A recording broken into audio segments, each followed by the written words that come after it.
भारतीय cricket team के पूर्व कप्तान और झारखंड की शान माने जाने वाले महेंद्र सिंह धोनी को झारखंड स्टेट हाउसिंग बोर्ड ने नोटिस जारी किया है। ये नोटिस रांची के हरमू स्थित H10A रिहायशी प्लॉट के कथित व्यावसायिक उपयोग को लेकर भेजा गया है। आरोप है कि जिस भूखंड का आवंटन आवासीय उद्देश्य से हुआ था, वहां पैथोलॉजी लैब संचालित की जा रही है। हाउसिंग बोर्ड ने इसे नियमों का उल्लंघन मानते हुए 15 दिनों के भीतर स्पष्टीकरण मांगा है। संतोषजनक जवाब नहीं मिलने पर आवंटन रद्द करने की सिफारिश की चेतावनी दी गई है।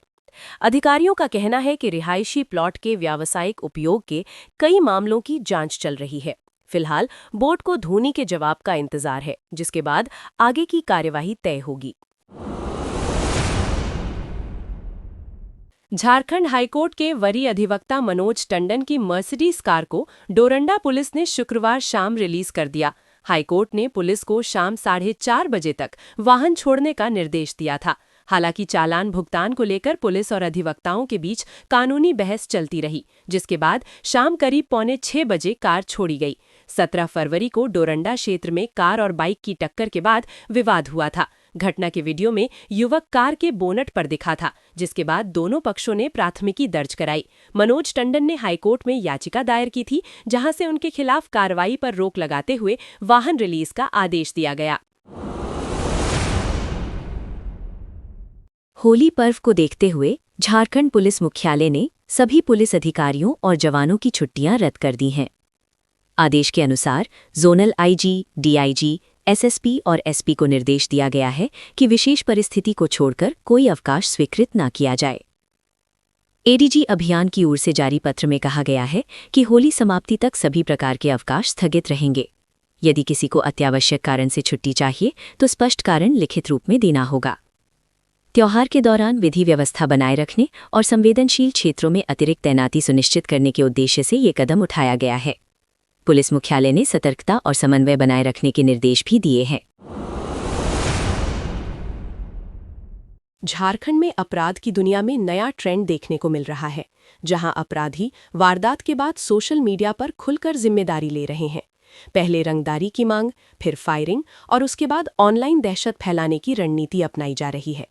प्रिंस खान, राहुल सिंह और राहुल दुबे जैसे गैंगों के नाम कई घटनाओं में सामने आए हैं। जनवरी और फरवरी में धनबाद, रांची, रामगढ़ और अन्य जिलों में फायरिंग व बमबाजी के बाद सोशल मीडिया पोस्ट किए गए। पुलिस और एटीएस ने 40 से अधिक अपराधियों को गिरफ्तार किया है और करोड़ों की संपत्ति जब्ती की प्रक्रिया शुरू की है। बावजूद इसके विदेश में बैठे सरगना सोशल मीडिया के जरिए युवाओं की भर्ती कर रहे हैं। पुलिस ने युवाओं से अपील की है कि वे लालच में आकर अपराध का हिस्सा न बने। झारखंड सरकार पिछड़ा वर्ग के छात्र छात्राओं को प्री मैट्रिक छात्रवृत्ति देने की दिशा में कदम बढ़ा रही है। विधानसभा में मंत्री चमरा लिंडा ने बताया कि 8वीं तक छात्रवृत्ति मिल रही है, लेकिन 9वीं से केंद्र की राशि का इंतजार है। राज्य सरकार नियम शिथिल कर अपने मद से भुगतान की वैकल्पिक व्यवस्था पर विचार कर रही है। विधायक जयराम महतो ने ओबीसी छात्रों को समय पर छात्रवृत्ति नहीं मिलने का मुद्दा उठाया। उन्होंने सुझाव दिया कि विधायक फंड से भी सहायता दी जा सकती है। मंत्री ने स्पष्ट किया कि ऋण देने का कोई प्रस्ताव नहीं है। सरकार का कहना है कि छात्रों के हित में शीघ्र समाधान खोजा जाएगा। रांची नगर निगम ने शहर में अवैध निर्माण के खिलाफ सख्त अभियान चलाने का निर्णय लिया है। नगर प्रशासक सुशांत गौरव की अध्यक्षता में हुई बैठक में G+2 और बहुमंजिला भवनों की सघन जांच के निर्देश दिए गए। बिना स्वीकृत नक्शे या नियम विरुद्ध निर्माण पाए जाने पर सीलिंग और दंडात्मक कार्रवाई होगी। सभी वैध भवन प्लान का डिजिटल डेटाबेस तैयार किया जाएगा ताकि भविष्य में विचलन पकड़ा जा सके। BPAMS सिस्टम से प्रारंभ प्रमाण पत्र लेना अनिवार्य होगा। निर्माण स्थल पर ग्रीन नेट लगाने सहित पर्यावरणीय नियमों का पालन भी जरूरी किया गया है। निगम ने स्पष्ट किया है कि नियमों की अनदेखी पर सख्त कार्रवाई होगी। होली के दौरान बढ़ती भीड़ को देखते हुए रांची रेल मंडल ने 10 जोड़ी स्पेशल ट्रेनों की घोषणा की है।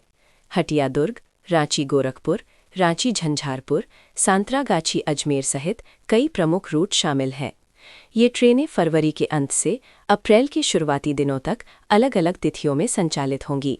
रेलवे का कहना है कि नियमित ट्रेनों में लंबी वेटिंग को कम करने के लिए ये निर्णय लिया गया है। भुवनेश्वर धनबाद रूट पर प्रतिदिन स्पेशल सेवा दी जाएगी। अधिकारियों ने यात्रियों से समय रहते टिकट बुक करने की अपील की है। यात्रियों ने इसे त्योहार के मद्देनजर राहत भरा कदम बताया है। झारखंड सरकार पीड़ित मुआवजा योजना 2016 के तहत अपराध पीड़ितों को वित्तीय सहायता देगी।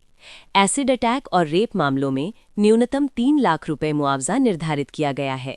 नाबालिग शोषण पर 2 लाख और मानव तस्करी पीड़ितों को 1 लाख रुपए दिए जाएंगे।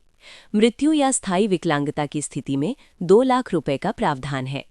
14 वर्ष से कम आयु के पीड़ितों के लिए राशि 50% तक बढ़ाई जा सकती है। आवेदन जिला विधिक सेवा प्राधिकरण के समक्ष किया जाएगा। सरकार ने इसे पीड़ितों के पुनर्वास की दिशा में अहम कदम बताया है। बोकारो थर्मल में 134 करोड़ की लागत से बना 2 किलोमीटर लंबा विवेकानंद सेतु 28 फरवरी को जनता को समर्पित होगा। DVC chairman S Suresh Kumar इसका उद्घाटन करेंगे। 2015 में शुरू हुआ निर्माण कार्य करीब 10 साल बाद पूरा हुआ है। 60 फीट चौड़ा ये ओवरब्रिज रेलवे फाटक जाम से राहत देगा। साथ ही सामुदायिक केंद्र और 100 फीट राष्ट्रीय ध्वज का भी उद्घाटन होगा। परियोजना का निर्माण बीकेबी और राइट्स कंपनी ने किया है। स्थानीय लोगों ने इसे क्षेत्र के विकास की बड़ी उपलब्धि बताया है। झारखंड लोक सेवा आयोग ने सिविल सेवा परीक्षा 2025 की प्रारंभिक परीक्षा अब 12 अप्रैल 2026 को कराने की घोषणा की है। पहले परीक्षा 8 और फिर 15 मार्च तय थी, लेकिन आयु सीमा में बदलाव के कारण तिथि बदली गई। अधिकतम आयु की गणना 1 अगस्त 2022 और न्यूनतम आयु 1 अगस्त 2026 के आधार पर होगी। आवेदन की अंतिम तिथि 9 मार्च 2026 शाम 5 बजे तक है। आयोग ने ओटीआर प्रणाली से ऑनलाइन आवेदन करने का निर्देश दिया है। आयु सीमा में संशोधन से कई अभ्यर्थियों को राहत मिली है। आयोग ने समय पर आवेदन करने की सलाह दी है। रामगढ़ जिले के भदानी नगर ओपी क्षेत्र स्थित सुथरपुर में शुक्रवार देर रात हथियारबंद अपराधियों ने निर्माणाधीन सियाराम क्रशर प्लांट पर धावा बोल दिया। बदमाशों ने पहले वहां काम कर रहे मजदूरों और कर्मियों को धमकाकर एक कमरे में बंद कर दिया। इसके बाद परिसर में खड़ी जेसीबी मशीन से डीजल निकालकर उसी पर छिड़ककर आग लगा दी। जाते जाते अपराधियों ने बिना परमिशन प्लांट चलाने पर आपत्ति जताते हुए काम बंद रखने की धमकी दी। घटना के बाद इलाके में दहशत फैल गई है। सूचना पर पहुंची पुलिस ने कर्मियों को बाहर निकालकर जांच शुरू की। रंगदारी, आपसी विवाद या अन्य आपराधिक एंगल से जांच की जा रही है।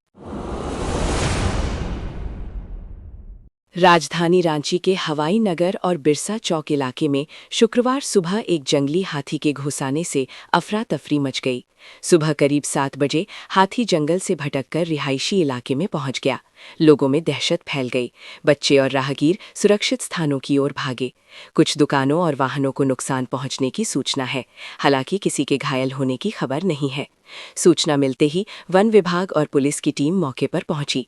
सायरन और पटाखों की मदद से करीब 8 घंटे की मशक्कत के बाद हाथी को सुरक्षित रिंग रोड के रास्ते जंगल की ओर भेजा गया। हाल के दिनों में हाथियों के हमले की घटनाओं को देखते हुए प्रशासन अलर्ट पर है। चतरा जिले के सिमरिया प्रखंड में प्रशासन ने बाल विवाह रुकवाते हुए सख्त कार्रवाई की है। सैरनदाग पंचायत में 18 फरवरी को नाबालिग बालिका का लगन कार्यक्रम आयोजित किया जा रहा था और 20 फरवरी को विवाह की तैयारी थी। सूचना मिलने पर प्रशासन ने उम्र सत्यापन कराया, जिसमें बालिका 18 वर्ष से कम पाई गई। इसके बाद कार्यक्रम तत्काल रोक दिया गया। समझाइश के बावजूद परिजन और कुछ ग्रामीण बाल विवाह कराने पर अड़े रहे। स्थिति गंभीर होने पर लगभग 50 अज्ञात ग्रामीणों सहित परिजनों के खिलाफ प्राथमिकी दर्ज की गई। प्रशासन ने स्पष्ट कहा है कि बाल विवाह जैसे अपराध पर किसी भी स्थिति में समझौता नहीं होगा। प्रतिबंधित उग्रवादी संगठन टीएसपीसी के सब जोनल कमांडर आदिल अंसारी उर्फ देवा को रांची पुलिस ने गिरफ्तार कर लिया है। गुप्त सूचना के आधार पर लोहरदगा के ईदगाह मोहल्ले में छापेमारी की गई। घेराबंदी के दौरान देवा ने छत से कूदकर भागने की कोशिश की, जिसमें वो घायल हो गया और पुलिस ने उसे दबोच लिया। उसके पास से हथियार और अन्य आपत्तिजनक सामग्री बरामद की गई है। पुलिस के अनुसार वो खलारी, पिपरवार और बुड़मू क्षेत्रों में रंगदारी वसूली और फायरिंग की घटनाओं में शामिल था। हाल के महीनों में लेवी और अपहरण मामलों में भी उसकी संलिप्तता सामने आई है। गिरफ्तारी को पुलिस बड़ी सफलता मान रही है। झारखंड विधानसभा के बजट सत्र के दौरान होली मिलन समारोह का आयोजन सादगीपूर्ण ढंग से किया गया। विधानसभा अध्यक्ष रबींद्रनाथ महतो और मुख्यमंत्री हेमंत सोरेन सहित कई मंत्रियों और विधायकों ने फूलों की होली खेली। रंग गुलाल के बजाय फूलों से एक दूसरे को बधाई दी गई। मुख्यमंत्री ने राज्यवासियों को होली की शुभकामनाएं देते हुए इसे प्रेम और भाईचारे का पर्व बताया। दिशोम गुरु शिबू सोरेन के निधन को ध्यान में रखते हुए समारोह सादगी से मनाया गया। विपक्ष और सत्ता पक्ष के विधायक भी कार्यक्रम में शामिल हुए। सदन परिसर में उत्साह के साथ सौहार्द का संदेश दिया गया। चतरा एयर एम्बुलेंस हादसे के बाद राज्य में राजनीतिक बयानबाजी तेज हो गई है। स्वास्थ्य मंत्री के बयान से अलग रुख अपनाते हुए शहरी विकास मंत्री सुदिव्य कुमार ने इसे व्यक्तिगत बयान बताया। उन्होंने केंद्र सरकार और डीजीसीए की भूमिका पर सवाल उठाए। वहीं नेता प्रतिपक्ष बाबूलाल मरांडी ने योजना से जुड़ी पूरी जानकारी सार्वजनिक करने की मांग की है। उन्होंने पूछा कि सब्सिडी नीति और कंपनी चयन की प्रक्रिया क्या थी। हादसे में 7 लोगों की मौत के बाद जवाबदेही को लेकर सियासी घमासान जारी है। सरकार ने निष्पक्ष जांच का भरोसा दिया है। विधानसभा में ग्रामीण विकास बजट पर चर्चा के दौरान जेएलकेएम विधायक जयराम महतो ने मंत्री दीपिका पांडे सिंह को विभागीय बाबुओं से सतर्क रहने की सलाह दी। उन्होंने पूर्व ग्रामीण विकास मंत्रियों के जेल जाने का हवाला दिया। साथ ही विधायक निधि से आवास साज सज्जा के लिए राशि मांगने का विरोध किया। उन्होंने कहा कि विधायकों को अपने वेतन से ये खर्च उठाना चाहिए। गिफ्ट लेने की परंपरा को भी गलत बताया। उनके बयान पर सदन में हल्की नोकझोंक भी हुई। बयान ने सियासी हलकों में चर्चा छेड़ दी है। विधानसभा में 2026-27 के लिए ग्रामीण विकास एवं पंचायती राज विभाग का बजट वॉकआउट के बीच पारित हो गया। मंत्री दीपिका पांडे सिंह ने कहा कि नई योजना नहीं बल्कि पुरानी योजनाओं के क्रियान्वयन में तेजी लाई जाएगी। अबुआ आवास योजना के तहत 6.30 लाख स्वीकृत आवासों में से 1.90 लाख पूरे हो चुके हैं। शेष योजनाओं को इस वर्ष पूरा करने का लक्ष्य है। ग्राम सभाओं को सशक्त बनाने और पेसा नियमावली लागू करने पर जोर दिया गया। विधायक निधि की राशि जल्द जारी करने की घोषणा भी की गई। धनबाद के SNMMCH अस्पताल में 3 में से 2 ऑक्सीजन प्लांट बंद पड़े होने का मुद्दा विधानसभा में उठा। स्वास्थ्य मंत्री ने स्वीकार किया कि 2 प्लांट खराब हैं, लेकिन ऑक्सीजन की कमी नहीं है। 1 प्लांट और सिलेंडरों से जरूरत पूरी की जा रही है। विधायक राज सिन्हा ने व्यवस्था पर सवाल उठाते हुए जल्द मरम्मत की मांग की। मंत्री ने कहा कि मरम्मत के लिए टेंडर प्रक्रिया जारी है। साथ ही नए उपकरण और डॉक्टरों की बहाली की प्रक्रिया शुरू होने की जानकारी दी। विपक्ष ने इसे गंभीर लापरवाही बताया है।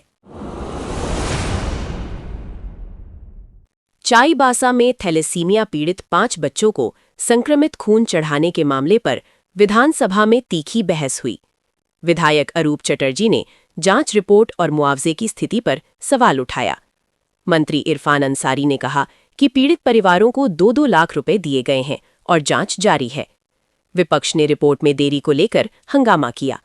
मंत्री ने भरोसा दिलाया कि दोषियों को बख्शा नहीं जाएगा। सरकार ने ब्लड सेपरेशन यूनिट लगाने और जांच व्यवस्था मजबूत करने की बात कही है। मामला अभी जांच के अधीन है। लातेहार जिले के मनिका प्रखंड के चेचिंधा गांव में ग्रामीणों की सतर्कता से विलुप्तप्राय कोटरा प्रजाति के हिरण की जान बच गई। पलामू टाइगर रिजर्व से भटककर गांव पहुंचे हिरण पर आवारा कुत्तों ने हमला कर दिया था, जिससे वो गंभीर रूप से घायल हो गया। ग्रामीणों ने ग्राम प्रधान सेठा उरांव के नेतृत्व में कुत्तों को खदेड़कर हिरण को सुरक्षित किया। शुरुआत में स्थानीय स्तर पर अपेक्षित तत्परता नहीं दिखी, जिसके बाद ग्रामीणों ने सीधे डीएफओ प्रवेश अग्रवाल को सूचना दी। डीएफओ के निर्देश पर वन विभाग की टीम मौके पर पहुंची और हिरण का रेस्क्यू किया गया। घायल हिरण का इलाज शुरू कर दिया गया है और स्वस्थ होने पर उसे उसके झुंड में छोड़ा जाएगा। वन विभाग ने जागरूकता दिखाने के लिए ग्रामीणों की सराहना की है। विधानसभा में भाजपा विधायक देवेंद्र कुंवर ने संथाल परगना टेनेंसी एक्ट के बावजूद आदिवासी जमीनों के कथित अवैध हस्तांतरण का मुद्दा उठाया। उन्होंने कहा कि डीसी की अनुमति के बिना जमीन ट्रांसफर नहीं हो सकती, फिर भी बड़े पैमाने पर उल्लंघन हो रहा है। इससे क्षेत्र की जनसांख्यिकी पर असर पड़ने की आशंका जताई गई। मंत्री दीपक बिरुआ ने जवाब दिया कि कानून में अवैध हस्तांतरण पर बेदखली का प्रावधान है। उन्होंने कहा कि यदि कोई विशिष्ट मामला दिया जाए तो जांच कर कार्रवाई होगी। विधायक ने बांग्लादेशी घुसपैठ का भी आरोप लगाया। स्पीकर ने लिखित जानकारी देने पर कार्रवाई का आश्वासन दिया। विधानसभा में धनबाद के SNMMCH सहित अन्य अस्पतालों में बायोमेडिकल वेस्ट निस्तारण का मुद्दा जोरदार तरीके से उठा। विधायक चंद्रदेव महतो ने पूछा कि क्या सभी जिलों में वेस्ट ट्रीटमेंट प्लांट और ऑनलाइन मॉनिटरिंग की व्यवस्था होगी। स्वास्थ्य मंत्री इरफान अंसारी ने बताया कि राज्य में 6 स्थानों पर कॉमन बायोमेडिकल ट्रीटमेंट सुविधा संचालित है। उन्होंने कहा कि अन्य जिलों में प्लांट स्थापना के लिए प्रक्रिया जारी है। विपक्ष ने आरोप लगाया कि नियमों का उल्लंघन हो रहा है और कार्रवाई नहीं होती। मंत्री ने सभी प्रमुख अस्पतालों में हाईटेक माइक्रोवेस्ट प्लांट लगाने की घोषणा की। धनबाद मामले में विशेष जांच का भरोसा भी दिया गया। निकाय चुनाव की मतगणना के बीच विभिन्न दलों ने अपने समर्थित उम्मीदवारों की जीत के दावे किए हैं। कांग्रेस, झामुमो, भाजपा और आजसू सभी ने सकारात्मक परिणाम की उम्मीद जताई है। ग्रामीण विकास मंत्री दीपिका पांडे सिंह ने कहा कि कांग्रेस समर्थित उम्मीदवार मजबूत स्थिति में है। झामुमो नेताओं ने भी अपनी जीत को लेकर विश्वास जताया। भाजपा नेता बाबूलाल मरांडी ने सभी क्षेत्रों में बेहतर प्रदर्शन का दावा किया। आजसू विधायक तिवारी महतो ने कहा कि पार्टी को कई वार्डों में सफलता मिलेगी। परिणाम स्पष्ट होने के साथ राजनीतिक बयानबाजी तेज हो गई है। नेता प्रतिपक्ष बाबूलाल मरांडी ने बंद खदानों में अवैध खनन से हो रही दुर्घटनाओं पर चिंता जताई। उन्होंने कहा कि नाला क्षेत्र में अवैध माइनिंग के दौरान हादसे की सूचना गंभीर है और दोषियों पर सख्त कार्रवाई होनी चाहिए। उन्होंने अवैध खनन में शामिल लोगों की गिरफ्तारी की मांग की।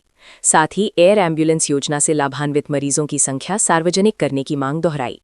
उन्होंने कहा कि 2023 से अब तक कितने लोगों को सब्सिडी मिली, इसका ब्यौरा सरकार दे। मरांडी ने कहा कि विपक्ष सदन में सक्रिय है और जनहित के मुद्दे उठाता रहेगा।